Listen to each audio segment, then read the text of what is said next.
So, you're really not going to tell anyone? Virginia asks me as we approach the door of our hotel room. No, I'm not, I say as I shake my head. Virginia looks like she wants to say more, but she doesn't seem to know what to say. Neither do I, and so we just walk silently towards the door as I push the keycard into the slot. The door lock beeps from red to green, and there's a click as the lock disengages. I enter the room first, although I have to admit that I did not expect the cold reception. Hieronymous is standing in the middle of the room, arms crossed over his chest, glaring daggers at me, and Jacob and Minnie won't meet my eyes. Everything okay in here? I ask tentatively, glancing between them. Where have you been? Hieronymous demands angrily. I woke up and you and Miss Stanson were gone. It's Virginia now, Virginia pipes up from behind him. Remember, you agreed to start calling us by our first names so we can call you Hieronymous. Unless you prefer we still call you Grabby. Hieronymous glowers at her, but Virginia seems undeterred as she holds up the bag of snacks. Sorry, I was hungry. I was going to go out to get food, but Tori said it was safer if she came with me since we didn't know if Potsdam was still out there somewhere. Hieronymous looks to me, and I just nod my head. Well, you don't have to worry about that, Jacob offers. Jason came by with all of our diplomas while you were out. We are all official graduates of Iris Academy. Virginia grins. I wish I had known that before I left. I would have come back with something better than pretzels. Who signed the diplomas? I ask. Not Potsdam. No, Minnie pipes up. No, we don't know what happened to her. Jason said it wasn't something we needed to concern ourselves with. He is interim headmaster until someone from Sacred Smoke comes in to fill as her new replacement. Then, Jason's heading back to the other world. He said he's done being a teacher. Something gnaws at the back of my mind, but I shrug it off. So, this is good, then, I venture at length. We all graduated. Potsdam is gone. Why does it feel like there's some bad news you're about to tell me? Minnie and Jacob both shake their heads and say nothing.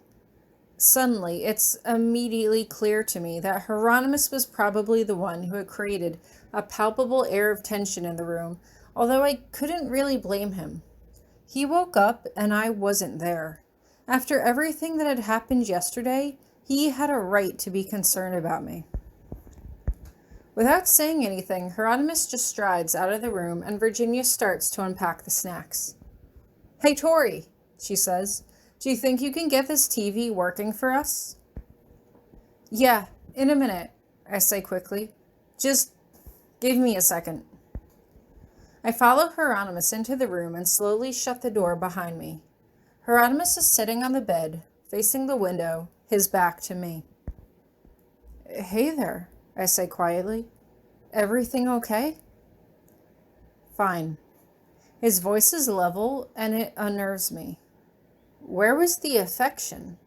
Where was the relief that I was okay?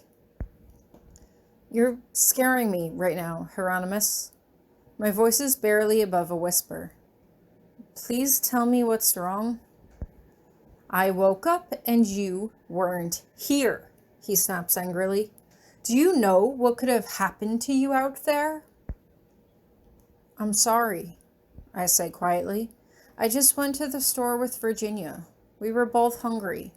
I thought I would be back before you woke up. I'm sorry. I'm exhausted, Hieronymous says suddenly, and I wait for him to continue. Potsdam made me realize something, Tori.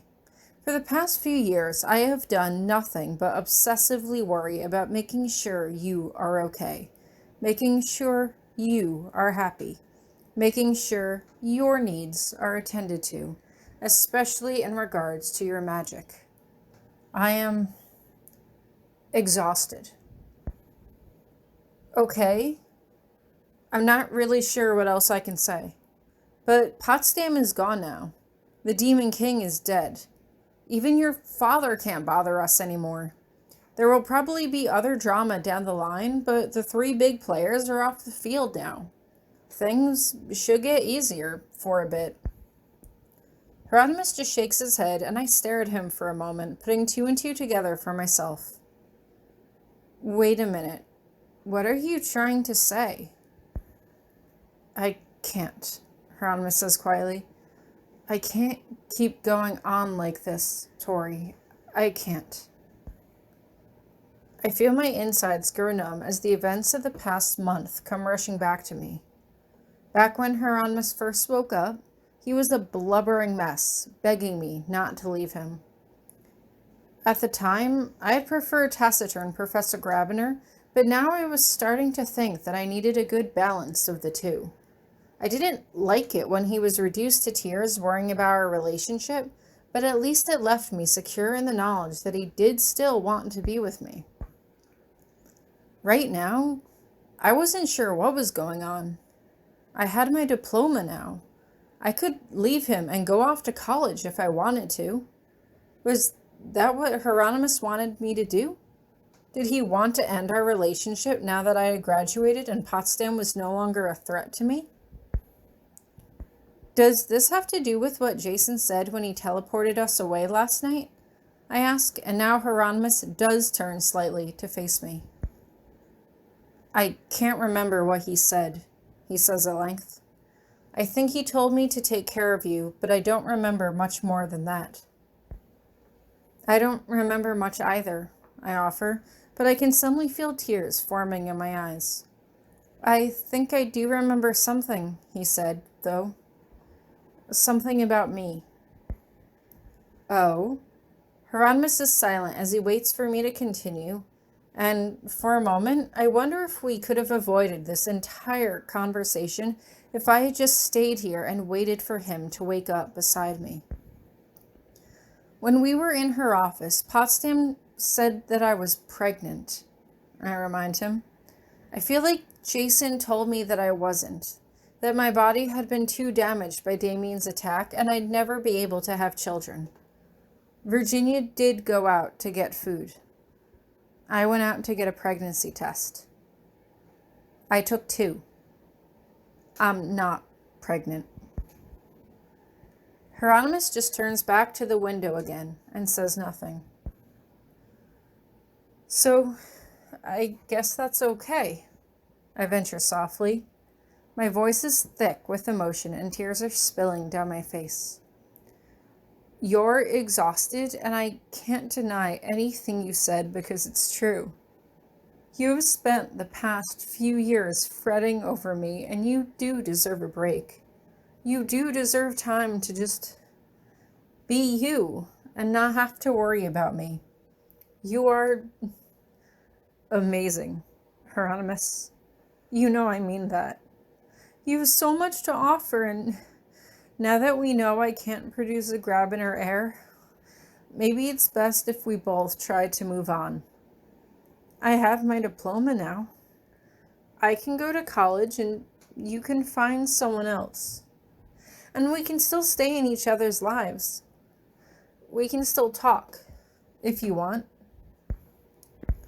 Hieronymous doesn't move. He doesn't say anything. I slowly walk over to his side and he seems surprised to see me there as I kneel down in front of him. I just want you to be happy, I say as I take his hand in mine and kiss the back of his knuckles.